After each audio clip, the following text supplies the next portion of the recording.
Jurong West was a site up for grabs in the November 2021 BTO and you managed to get it.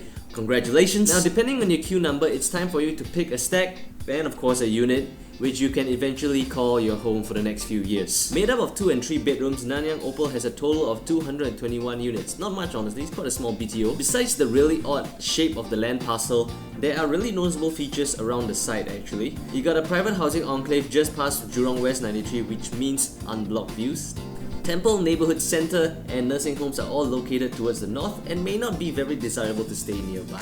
Well, maybe except for the neighbourhood centre. So we already know that stacks in the lower half are going to be more favoured. Okay, so let's start eliminating other stacks to find which are the better stacks in this BTO site. Because of the scale of this BTO, the only quote bad stack are those with direct sunlight, so we'll get rid of those. And there's also this stack here with a weird unit layout, so we'll get rid of that as well. And here we go, the non-highlighted ones are the decent stacks and the ones in greens are my favorite. It's a little bit of an extra thing. If you're going for stacks 1 to 5 and 1 to 7, you probably want to get anything above level 7, level 8, just because of the unblocked views you're going to get for that. Anything below that will probably be blocked by the multi-story car park. Let me know what you think about this quick review for Nanyang Opal, and if you like what you see, drop a like and tell me in the comment section which is your favorite stack and which stack you're probably going to go for. Thanks for stopping by and till next time.